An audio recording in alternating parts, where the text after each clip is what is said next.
चलो सच्चाई का सामना करते हैं। चीटिंग होती है और ये हमेशा वैसी कहानी नहीं होती जैसी आप सोचते हो।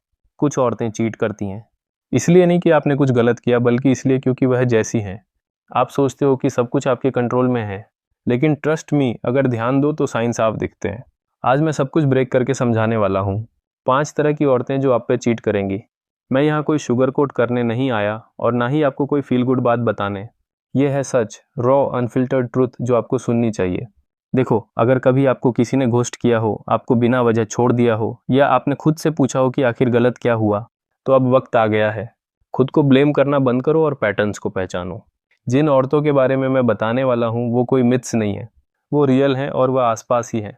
तो अगर आपके पास इतनी हिम्मत है कि सच्चाई का सामना कर सको, तो कमेंट्स में अभी टाइप करो आई एम रेडी और साथ में सब्सक्राइब बटन भी दबा दो, क्योंकि ये तो बस शुरुआत है रिलेशनशिप्स को एक प्रो की तरह समझने की। अगर आप अंत तक बने रहे तो मैं वादा करता हूँ कि आप रिलेशनशिप्स को फिर कभी उसी नज़र से नहीं देखोगे। चलो डाइव करते हैं। Number 1, the materialistic woman. The materialistic woman वह औरत है जो चीज़ों को लोगों से ज़्यादा वैल्यू देती है। उसके लिए यह सब कुछ इस बात पर डिपेंड करता है कि आप उसे क्या दे सकते हो, ना कि आप कौन हो। डिज़ाइनर बैग्स, लग्जरी वेकेशंस, महंगी कार्स, ये सब उसके लिए बस चाहत नहीं है, ये उसकी एक्सपेक्टेशंस हैं। वो आपकी वर्थ को आपके वॉलेट से मेज़र करती है, और जैसे ही आप उसकी बढ़ती हुई डिमांड्स को पूरा नहीं कर पाते, वह किसी और की तरफ देखना शुरू कर देती है। यह है कड़वा सच। उसे प्यार को काफ़ी नहीं मानती। उसके लिए प्यार ना तो बिल्स भरता है, ना ही शूज़ खरीदता है, और ना ही उसकी लाइफस्टाइल को अपग्रेड करता है। ऐसा नहीं है कि वह आपसे नफरत करती है, बस उसकी थिंकिंग ऐसी बनी हुई है कि उसे हमेशा कुछ और चाहिए होता है, और जब वह और आपसे नहीं मिल रहा होता तो वह उसे किसी और से ले लेती है। आप चाहे जितने भी लॉयल लविंग पार्टनर क्यों ना हो, उसकी नज़रों में यह सब उसके लाइफस्टाइल गोल्स के सामने सेकेंडरी होता है। Why does she cheat? क्योंकि मटेरियलिज्म एक ऐसा गेम है जो कभी ख़त्म नहीं होता। हमेशा कोई ना कोई आपसे ज़्यादा अमीर, ज़्यादा फ्लैशी और उसकी डिज़ायर्स को पूरा करने के लिए रेडी मिलेगा। और सबसे डरावनी बात यह है कि वो इसे जस्टिफाई भी कर लेती है। वो खुद को और आपको भी कहेगी कि उसे बेटर मिल सकता है, जबकि उसका बेटर का मतलब प्यार या लॉयल्टी से बिल्कुल भी नहीं होता। कैसे पहचाने? क्या वो इस बात पर ज़्यादा फोकस करती है कि आप उसे क्या देते हो, बजाय इसके कि आप कौन हो? क्या वो बार बार कंपेयर करती है कि आप जो दे रहे हो वो दूसरों के मुकाबले कैसा है? अगर हाँ, तो खुद से सवाल करो, क्या यह रिलेशनशिप है या कोई ट्रांजैक्शन? एक स्टोइक आदमी यह फ़र्क जानता है। वह जानता है कि प्यार पोजीशंस पर नहीं, बल्कि शेयर्ड वैल्यूज़ पर टिका होता है। और अगर आप किसी ऐसे इंसान के साथ हो जो सिर्फ आपके बैंक अकाउंट को वैल्यू करता है, तो आप एक ऐसे गेम में फंसे हो जिसमें आप कभी जीत नहीं सकते। Dark psychology trick. Mirroring technique. Materialistic woman को कंट्रोल करने के लिए शुरुआत में उसकी डिमांड्स को मिरर करें। उसे लगने दें कि आप उसकी लाइफस्टाइल को सपोर्ट करते हैं, लेकिन धीरे धीरे अपनी शर्तें रखें। उदाहरण के लिए, अगर वो महंगा गिफ्ट मांगती है तो कहें, मैं तुम्हें वो दे सकता हूँ, लेकिन पहले मुझे ये चाहिए कि तुम मेरे साथ ऐसा क्वालिटी टाइम स्पेंड करो जो सिर्फ हमारी वैल्यूज़ पर बेस्ड हो। इससे वो अपने ही गेम में फंसती है और आपको उसकी असलियत समझने का मौका मिलता है।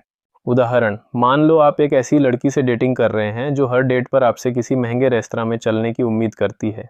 शुरुआत में आप उसे खुश करने के लिए ऐसा करते हैं, लेकिन हर बार वो आपके साथ बिताए टाइम से ज़्यादा रेस्तरां की इंस्टाग्राम वर्ती डिशेस और वाइब को वैल्यू करती है। एक दिन आप सुझाव देते हैं कि चलो आज कहीं सस्ती लेकिन मज़ेदार जगह चलते हैं, जैसे कोई लोकल फूड जॉइंट। वो तुरंत मना कर देती है और कहती है, वो जगह मेरे स्टैंडर्ड की नहीं है। यहाँ रेड फ्लैग है। वो आपके साथ टाइम बिताने की बजाय स्टेटस और लग्जरी को प्रायोरिटी दे रही है। अगर आप उसकी डिमांड्स पूरी करना बंद करते हैं तो वो किसी और की तलाश शुरू कर देगी जो उसकी लाइफस्टाइल को फंड कर सके। Number 2, the social media unobsessed woman. आज के डिजिटल एज में सोशल मीडिया अनऑब्सेस्ड वुमन हर जगह है। वह वो लड़की है जो हर वक्त अपने फ़ोन में घुसी रहती है, इंस्टाग्राम स्क्रॉल करती है, टिकटॉक के स्टेटस चेक करती है और हर मौके पर सेल्फीज़ लेती है। ऊपर से देखने पर यह सब हार्मलेस लग सकता है, जैसे कोई टेक्नोलॉजी को एंजॉय कर रहा हो, लेकिन थोड़ा गहराई में जाओ तो समझ आएगा कि उसकी ये ऑब्सेशन बस क्यूट पिक्चर्स पोस्ट करने की नहीं है। ये वैलिडेशन की भूख है। इस तरह की औरत अटेंशन के लिए तरसती है, और सोशल मीडिया उसे वो प्लेटफॉर्म देता है जहां से उसे ये अटेंशन बिना रुके मिलता है। लाइक्स, कमेंट्स और डीएम्स उसके ईगो को उस तरह से फीड करते हैं जैसे और कुछ नहीं कर सकता, और यहीं पर चीज़ें ट्रिकी हो जाती हैं। चाहे आप उसे कितना भी अटेंशन दो, वह कभी भी काफ़ी नहीं होता। वह कहेगी कि वह आपसे प्यार करती है, लेकिन अगर उसके फ़ोन में किसी माइल्डली इंटरेस्टिंग इंसान का डीएम आता है तो वह पल भर में आपको पीछे छोड़ देगी। Why does she cheat? क्योंकि सोशल मीडिया अनगिनत अपॉर्चुनिटीज़ क्रिएट करता है। ये एक ओपन डोर है फ्लर्टी स्ट्रेंजर्स के लिए। पुराने एक्स फिर से पिक्चर में आ सकते हैं, या वह खुद सूटली ये दिखा सकती है कि वह अभी भी अवेलेबल है, और सच ये है कि उसे यही पसंद है। अपने ऑप्शंस को ओपन रखना ही उसकी एक्साइटमेंट का हिस्सा है, चाहे वह कमिटेड रिलेशनशिप में ही क्यों ना हो। कैसे पहचाने? आप सोचते हो कि आप उसके लिए प्रायोरिटी हो, लेकिन अगर वह अपना वक्त कैप्शंस और फिल्टर्स परफेक्ट करने में बिता रही है बजाय आपके साथ क्वालिटी टाइम बिताने के, तो दोबारा सोचो। एक क्लासिक रेड फ्लैग ये है कि अगर वह अभी भी डेटिंग ऐप्स पर एक्टिव है या अपने पोस्ट्स पर आए फ्लर्टी कमेंट्स का जवाब देने से खुद को रोक नहीं पाती, तो समझ लो वो सिर्फ नाइस नहीं बन रही, वो अपने ईगो को फ्यूल दे रही है और अपने ऑप्शंस खुले रख रही है। और सबसे बुरी बात, अगर आप ये सब उठाओगे तो वो आपको गैसलाइट करेगी। वो कहेगी इट्स जस्ट सोशल मीडिया। लेकिन क्या वाकई ऐसा है? एक स्टोइक आदमी समझता है कि एक रिलेशनशिप जो शेयर्ड वैल्यूज पर टिका हो वो तब तक ग्रो नहीं कर सकता जब तक एक पार्टनर लगातार बाहर से वैलिडेशन ढूंढता रहे। खुद से सवाल करो, क्या उसे आपकी कनेक्शन की वैल्यू है या फिर वो स्ट्रेंजर्स के अटेंशन को ज़्यादा अहमियत देती है? अगर इसका जवाब साफ नहीं है तो हो सकता है अब वक्त आ गया है कि आप सोचें कि आप अपनी एनर्जी कहाँ लगा रहे हो। याद रखो, सच्चा कनेक्शन रियल वर्ल्ड में होता है, ना कि लाइक्स और फॉलोअर्स में। Dark psychology trick scarcity principle उसके सोशल मीडिया ऑब्सेशन को काउंटर करने के लिए अपनी प्रेजेंस को स्कार्स बनाएं। अगर वो लगातार फ़ोन में घुसी रहती है तो आप थोड़ा डिस्टेंस क्रिएट करें। उदाहरण के लिए, अगर वो डेट पर फ़ोन चेक करती है तो कहें लगता है तुम्हें अपने फ़ोन के साथ ज़्यादा मज़ा आ रहा है, मैं बाद में बात करता हूँ। इससे वो आपकी अटेंशन की वैल्यू समझेगी और उसे लगेगा कि आपकी मौजूदगी आसानी से नहीं मिलती। ये उसे आपके साथ रियल टाइम बिताने के लिए मजबूर कर सकता है। उदाहरण, आप अपनी गर्लफ्रेंड के साथ डिनर पर हैं। वो हर 5 मिनट में फ़ोन निकालकर अपनी स्टोरी चेक करती है या नई सेल्फी पोस्ट करती है। आप उसे कुछ इंटरेस्टिंग बताने की कोशिश करते हैं, लेकिन वो आधा ध्यान फ़ोन पर और आधा आप पर देती है। फिर एक रात आप नोटिस करते हैं कि वो किसी अनजान लड़के के कमेंट पर हंस रही है और उसका जवाब दे रही है, हाँ हाँ तुम तो बहुत फ़नी हो। आप पूछते हैं कि क्या हुआ, तो वो कहती है अरे कुछ नहीं, बस एक फ्रेंड है। लेकिन आपको पता चलता है कि ये फ्रेंड कोई ऐसा शख्स है जो लगातार उसके पोस्ट्स पर फ्लर्टी कमेंट्स करता है। यहाँ वो अपने ईगो को बूस्ट करने के लिए ऑप्शंस खुले रख रही है। अगर आप उसे कॉल आउट करते हैं तो वो कहेगी तुम ओवर रिएक्ट कर रहे हो, ये तो बस सोशल मीडिया है। लेकिन सच ये है कि वो बाहर से वैलिडेशन की तलाश में है, जो आपके रिलेशनशिप के लिए खतरा बन सकता है। नंबर 3, द अनपोलोजेटिक फ्लर्ट वह लड़की है जो अटेंशन पर जीती है, भले ही वह एक कमिटेड रिलेशनशिप में क्यों ना हो। उसके लिए फ्लर्टिंग सिर्फ एक हार्मलेस हैबिट नहीं है, ये उसकी लाइफस्टाइल है। वह ऐसी होती है जो किसी भी कैजुअल बातचीत को एक प्लेफुल एक्सचेंज में बदल सकती है, जिससे सामने वाला खास और नोटिस्ड फील करता है। वो ये आर्ग्यू करेगी कि ये तो बस उसकी पर्सनैलिटी है, लेकिन असलियत यह है कि वह हमेशा बाउंड्रीज को टेस्ट करती रहती है। देखती है कौन रिस्पॉन्ड करता है, और सबसे ज़रूरी बात, कौन अवेलेबल है। Why does she cheat? Flirting उसके लिए एक तरह का गेटवे ड्रग है। उसे एक्साइटमेंट का रश देता है, पॉसिबिलिटीज़ का थ्रिल देता है। हर ख्वाई स्माइल, हर प्लेफुल नज़ एक कैलकुलेटेड मूव होती है ताकि उसके पास ऑप्शंस खुले रहें। और अगर कोई ऐसा रिस्पॉन्ड कर दे जिससे उसका ईगो सही तरीके से स्ट्रोक हो जाए, तो वो ये देखने को रेडी होती है कि आगे क्या हो सकता है। दी अनपोलोजेटिक फ्लर्ट के लिए हार्मलेस फन और डीप इमोशनल या फिजिकल इनफिडेलिटी के बीच की लाइन रेजर थिन होती है, और वह हमेशा उस पर चल रही होती है। कैसे पहचाने? यहाँ चीज़ें ट्रिकी हो जाती हैं। वो तुम्हें और शायद खुद को भी ये कन्विंस कर लेती है कि ये सब इनोसेंट है। I don't mean anything bye it, वो कहेगी जब वो किसी और लड़के के जोक्स पे थोड़ा ज़्यादा हंसेगी या थोड़ा ज़्यादा करीब झुकेगी। लेकिन सच कहें तो अगर उसे तुम्हारी और तुम्हारे रिलेशनशिप की सच में रिस्पेक्ट होती, तो क्या वो हर टॉम, डिक और हैरी को मिक्स्ड सिग्नल्स भेजती? एक स्टोइक मर्द कभी भी ब्लेटेंट डिसरिस्पेक्ट को टॉलरेट नहीं करता। अगर वह खुलेआम फ्लर्टिंग कर रही है, खासकर तुम्हारे सामने, तो वो सिर्फ रेड फ्लैग नहीं है, वो एक फुल ब्लोन अलार्म है। रिलेशनशिप्स ट्रस्ट और बाउंड्रीज पर टिके होते हैं, और अगर वह उन्हें बार बार क्रॉस कर रही है तो तुम्हें खुद से यह सवाल करना चाहिए, क्या मैं ये डिजर्व करता हूँ? याद रखो, जो इंसान तुम्हें सच में वैल्यू करता है उसे दूसरों से वैलिडेशन लेने की ज़रूरत नहीं पड़ती। Dark psychology trick power dynamic shift उसके फ्लर्टिंग बिहेवियर को काउंटर करने के लिए पावर डायनामिक को शिफ्ट करें। जब वो किसी और के साथ फ्लर्ट करे तो उसे इग्नोर करें और अपनी बॉडी लैंग्वेज से दिखाएं कि आपको कोई फ़र्क नहीं पड़ता। उदाहरण के लिए, अगर वो किसी पार्टी में किसी लड़के से हंस हंस कर बात कर रही है तो आप अपनी एनर्जी को वहाँ से हटाकर किसी और एक्टिविटी में डाल दें, जैसे अपने दोस्तों के साथ मज़ा करना।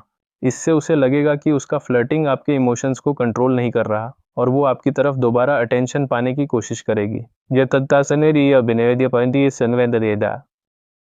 उदाहरण, आप अपनी पार्टनर के साथ एक पार्टी में हैं, वो वहाँ एक लड़के से बात कर रही है और आप नोटिस करते हैं कि वो बार बार उसकी तरफ झुक रही है, हंस रही है और थोड़ा ज़्यादा टच कर रही है, जैसे उसका हाथ छूना। आप उसे देखते हैं लेकिन वो कहती है अरे मैं तो बस फ्रेंडली हो रही थी। बाद में आपको पता चलता है कि वो उस लड़के से मैसेजेस पर भी बात कर रही है और बातचीत सिर्फ फ्रेंडली नहीं है। वो कहती है कि ये सब नॉर्मल है, लेकिन आप देख सकते हैं कि वो हर उस मौके का फ़ायदा उठा रही है जहां उसे अटेंशन मिले। ये उसकी आदत है और वो इसे हार्मलेस बताकर जस्टिफाई करती है। लेकिन सच ये है कि वो बाउंड्रीज को टेस्ट कर रही है और अगर कोई उसका ईगो सही तरीके से बूस्ट करता है तो वो चीट करने की राह पर बढ़ सकती है। Number 4, the secretive woman. Secretive woman एक ऐसी पहेली की तरह है जिसे तुम कभी सॉल्व नहीं कर पाते। बाहर से वह परफेक्ट लगती है, चार्मिंग होती है, काइंड और अफेक्शनेट होती है, लेकिन जब बात उसकी लाइफ के डीपर एस्पेक्ट्स की आती है तो वह एक क्लोज्ड बुक बन जाती है। वो तुम्हें अपने फैमिली और फ्रेंड्स से मिलवाने से बचती है, उसके पास्ट से जुड़े सवालों को टाल जाती है और हमेशा कोई ना कोई रीज़न होता है कि तुम उसे उसके घर से पिक क्यों नहीं कर सकते। उसका फ़ोन हमेशा लॉक्ड रहता है और हमेशा फेस डाउन।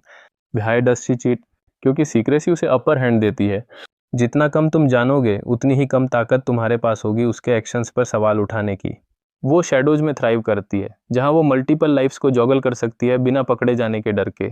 उसके लिए चीटिंग सिर्फ कुछ नया पाने की कोशिश नहीं है, बल्कि कंट्रोल मेंटेन करने का तरीका है।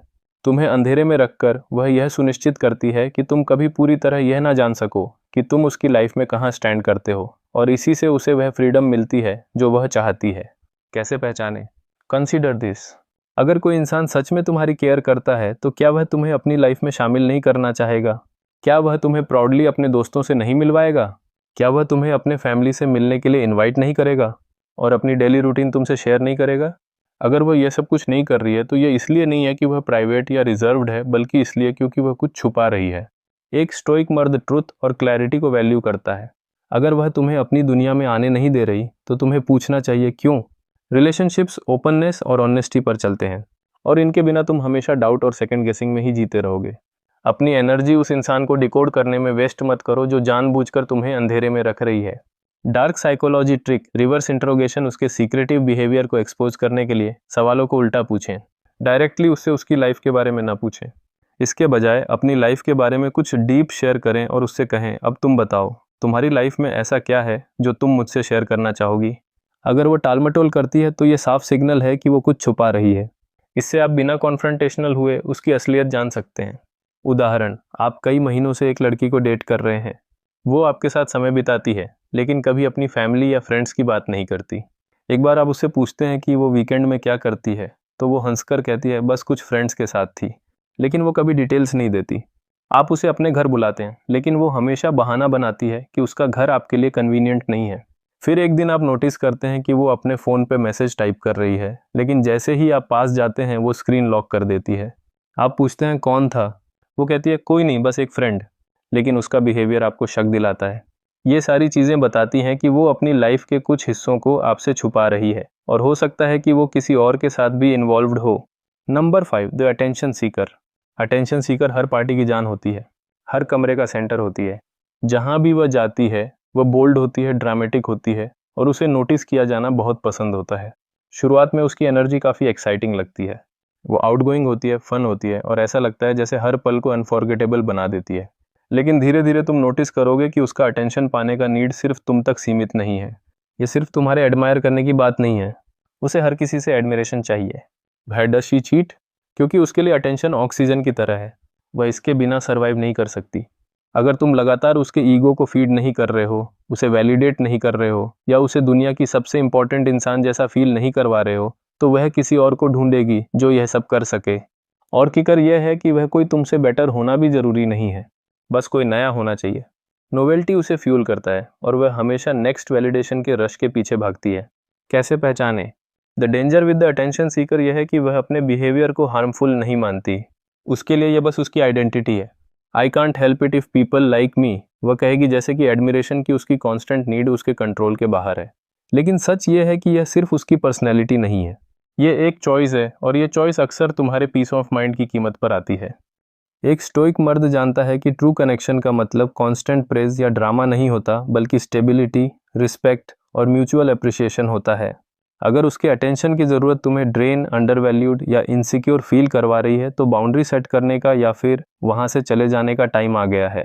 याद रखो, जो इंसान तुम्हें सच में वैल्यू करता है उसे हर अजनबी से वैलिडेशन लेने की ज़रूरत नहीं होती। Dark psychology trick, controlled withdrawal उसके अटेंशन सीकिंग बिहेवियर को काउंटर करने के लिए अपनी अटेंशन को कंट्रोल्ड तरीके से वापस लें, उसे हर बार वैलिडेशन न दें। उदाहरण के लिए, अगर वो पार्टी में सबका ध्यान खींच रही है तो उसे तुरंत तारीफ करने की बजाय कुछ देर के लिए इग्नोर करें और किसी और एक्टिविटी में बिजी हो जाएं। इससे वो आपकी वैल्यू समझेगी और आपकी तरफ वापस आने की कोशिश करेगी। उदाहरण, आपकी पार्टनर एक ग्रुप आउटिंग में है और वो हर किसी का ध्यान खींच रही है। वो जोर जोर से हंस रही है, अपनी स्टोरीज को ड्रामेटिक तरीके से सुना रही है और हर लड़के को ऐसा फील करवा रही है जैसे वो उसका बेस्ट फ्रेंड है। आप उसे देखते हैं लेकिन वो आपको इग्नोर कर रही है। बाद में जब आप उससे कहते हैं कि आपको उसका बिहेवियर ठीक नहीं लगा तो वो कहती है, अरे मैं तो बस फन कर रही थी, तुम इतना सीरियसली क्यों लेते हो? लेकिन फिर आपको पता चलता है कि वो एक लड़के से मैसेजेस पे बात कर रही है जो उस रात उसकी तारीफ कर रहा था। वो कहती है कि ये बस फ्रेंडशिप है, लेकिन असल में वो उस नए अटेंशन के रश को एंजॉय कर रही है। ये उसका पैटर्न है, उसे हमेशा नया वैलिडेशन चाहिए और अगर आप उसे वो नहीं दे पाए तो वो किसी और से ले लेगी। Number 6, the chronic discontent woman. नया point, the chronic discontent woman वो औरत है जो कभी संतुष्ट नहीं होती। चाहे आप उसे कितना भी प्यार, टाइम या अटेंशन दें, उसके लिए वो हमेशा कम पड़ता है। वो हमेशा कुछ ना कुछ कमी निकालती है, आपकी जॉब, आपका स्टाइल, आपके प्लान्स या यहाँ तक कि आपकी पर्सनैलिटी। वो चाहती है कि आप बदल जाएं, लेकिन जब आप ऐसा करते हैं तब भी वो खुश नहीं होती। उसके लिए परफेक्शन एक मूविंग टारगेट है और आप कभी उस तक नहीं पहुंच सकते। Why does she cheat? क्योंकि उसकी डिसकंटेंटमेंट उसे हमेशा कुछ बेटर की तलाश में रखती है। वो सोचती है कि घास हमेशा दूसरी तरफ हरी है। अगर आप उसे वो परफेक्ट फीलिंग नहीं दे पाते जो वो चाहती है, और कोई नहीं दे सकता क्योंकि वो खुद नहीं जानती कि वो क्या चाहती है, तो वो किसी और की तरफ मुड़ जाती है जो उसे उस पल के लिए परफेक्ट लगता है। लेकिन सच ये है कि वो कभी किसी के साथ संतुष्ट नहीं होगी क्योंकि उसकी असल प्रॉब्लम अंदर से है। कैसे पहचाने? वो बार बार आपकी तुलना दूसरों से करेगी। वो कहेगी, देखो फलां का बॉयफ्रेंड तो ऐसा करता है, या तुम थोड़ा और एम्बिशियस क्यों नहीं हो? अगर आप उसकी हर डिमांड पूरी भी कर लें तो वो फिर भी कुछ ना कुछ कमी निकालेगी। वो हमेशा अनसेटल्ड रहेगी और उसकी ये अनसेटल्ड फीलिंग्स उसे चीटिंग की तरफ धकेलती है। एक स्टोइक मर्द समझता है कि आप किसी को खुश नहीं कर सकते अगर वो खुद से खुश नहीं है। अगर वो हमेशा डिस्कंटेंट रहती है तो ये आपकी फेलियर नहीं है, ये उसकी। Dark psychology trick expectation reversal उसके डिस्कंटेंटमेंट को काउंटर करने के लिए उसकी एक्सपेक्टेशंस को रिवर्स करें।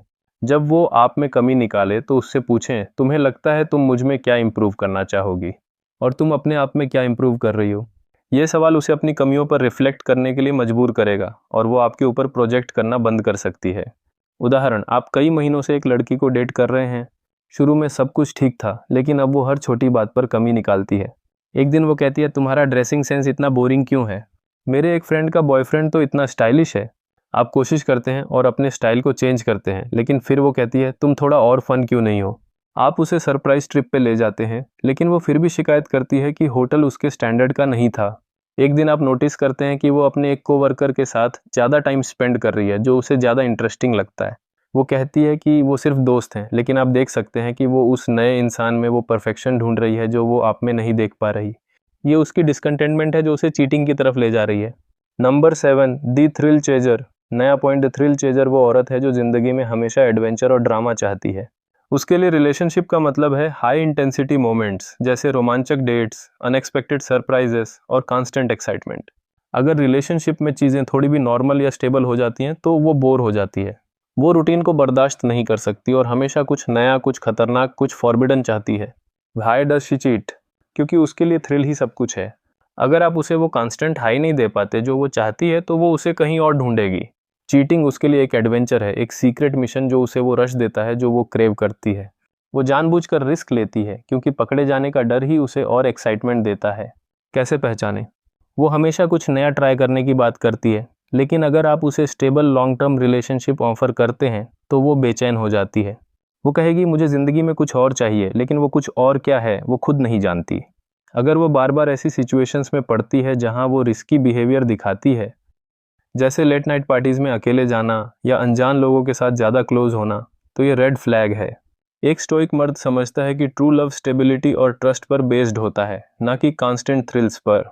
Dark psychology trick control thrill creation उसके थ्रिल चेजिंग बिहेवियर को काउंटर करने के लिए उसे कंट्रोल थ्रिल्स दें। उदाहरण के लिए, उसे किसी अनएक्सपेक्टेड लेकिन सेफ एक्टिविटी में इन्वॉल्व करें, जैसे एक सरप्राइज रोड ट्रिप या एक चैलेंजिंग गेम। इससे वो आपके साथ वो थ्रिल एक्सपीरियंस करेगी और बाहर की तलाश कम करेगी। लेकिन अगर वो फिर भी बाहर थ्रिल ढूंढती है तो ये साइन है कि वो कभी संतुष्ट नहीं होगी। उदाहरण, आपकी गर्लफ्रेंड को हमेशा कुछ नया चाहिए।